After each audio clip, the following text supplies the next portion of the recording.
Cricket ஃபேன்ஸுக்கு வணக்கம். ஃபைனலாக IPL retain and release players list announce பண்ணக்கூடிய மந்த்துக்குள்ள காலடி எடுத்து வச்சாச்சு.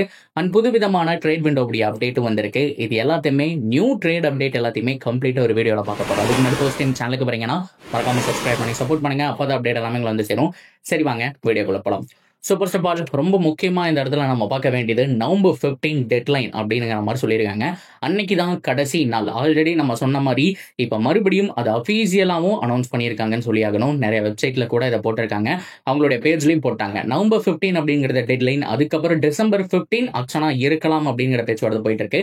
ஸோ எனிவே டிசம்பர் 20 நம்ம எக்ஸ்பெக்ட் பண்ணலாம். இந்த வருஷத்துலேயே நடத்தி முடிச்சிருவாங்க கைஸ். இதுதான் ஓவராலாக நடக்க போகிற விஷயம்.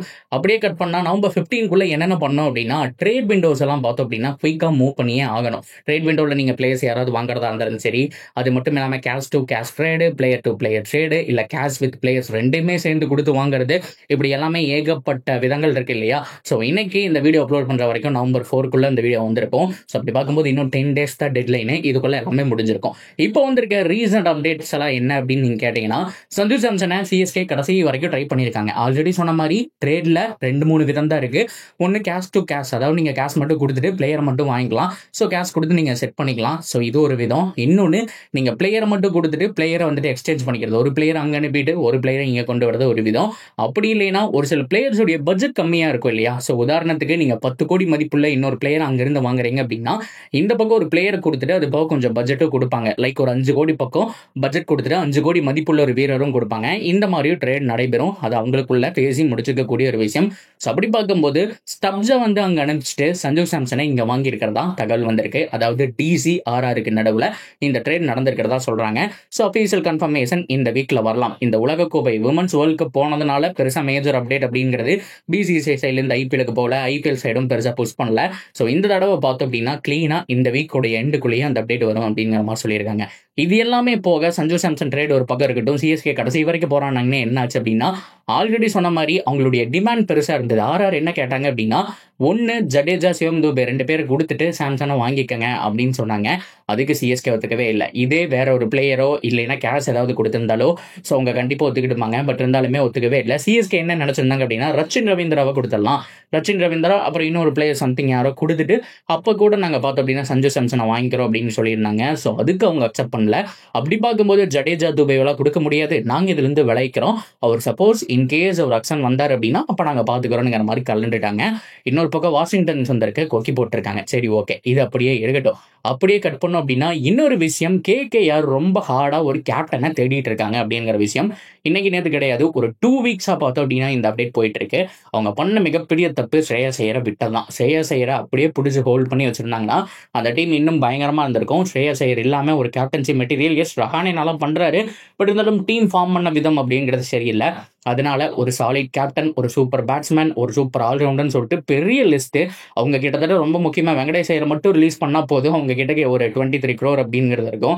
ஸோ அது போக மிச்ச பிளேயர்ஸ் எல்லாம் அங்கே இங்கேன்னு போட்டால் கூட ஒரு 32-33 கோடி வந்துடும். ஸோ அது போக 5 crore எக்ஸ்ட்ரா பர்ஸ் அமௌண்ட் கொடுத்தாங்க அப்படின்னா 38 கோடி பக்கம் அவங்க வச்சுட்டு மிகப்பெரிய அமௌண்ட்டோட தான் உள்ள வர போறாங்க.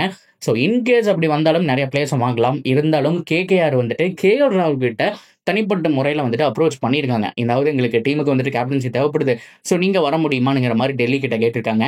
ஸோ அவரும் பார்த்தோம் அப்படின்னா இதை ஹோல்டில் வச்சிருக்காரு. இது ட்ரேட் நடந்ததா இல்லையா அப்படிங்கிற விஷயமும் இந்த வாரத்தில் தான் தெரிய வரும். ஸோ இது நம்பர் 2 நியூஸ் ஆச்சா. நம்பர் 3 நியூஸ் என்ன அப்படின்னா, ஜெய்ஸ்வாலோட விஷயம். அவரோடதையும் ஹோல்டிங்கில் போட்டிருக்கக்கூடிய ஒரு நியூஸாக தான் இருந்துட்டு இருக்கு. ஆர்ஆர்ல ஆல்ரெடி பாலிடிக்ஸ் பிரச்சனை இருக்கிறதுனால தான் சஞ்சு சாம்சன் வெளியில போறாரு. மற்ற பிளேயர்ஸ் நிறைய பேர் வெளியில போகணும்னு ஆசைப்படுறாங்க அப்படிங்கிறதெல்லாம் தெரியும். அதுல ஜெய்ஸ்வால் நம்பர் 1 கைஸ். ஜெய்ஸ்வாலை கண்டிப்பா அவருக்கு இருக்கிற பொசிஷன்ல இப்ப இந்தியன் டீம்லயே கில்ல எதுக்கியா கேப்டனா போடுறீங்க, ஜெய்ஸ்வால் பண்ணிட்டு இருக்கிற ஃபார்மெட்டுக்கு அந்த ஆள் 3 ஃபார்மெட்லயே ஆடலாம், அவனை கூட கேப்டனா போடுங்க, வைஸ் கேப்டனா போடுங்க மாதிரி சொல்லிட்டு இருக்காங்க. அந்த அளவுக்கு ஜெய்ஸ்வால் பண்ண சாதனைகள் அப்படி செஞ்சுரி மேல செஞ்சுரி வச்சிருக்காரு.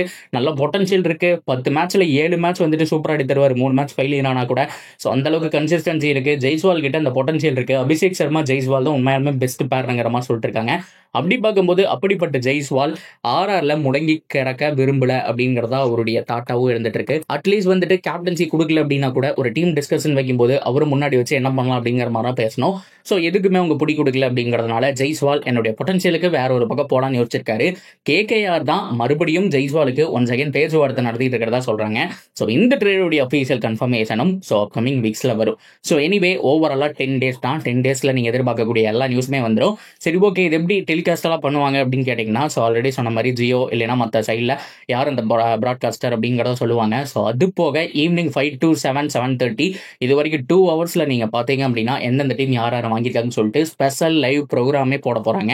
ஸோ நம்பர் 15 நம்ம எதிர்பார்க்கலாம் அப்படிங்கிறதா வந்துட்டு உண்மையான விஷயமா இருக்கு. பொறுத்திருந்து பார்ப்போம் டெட்லைனுக்குள்ள என்னென்ன ட்ரேட் அப்டேட் வரப்போகுதுன்னு சொல்லிட்டு. நீங்க எந்த ட்ரேட் அப்டேட்டுக்காக ரொம்ப வெயிட் பண்ணிட்டு இருக்கீங்கிறத கமெண்ட்ல சொல்லுங்க. இந்த மாதிரி இன்னொரு வீடியோவோட மீட் பண்றேன். See you soon guys.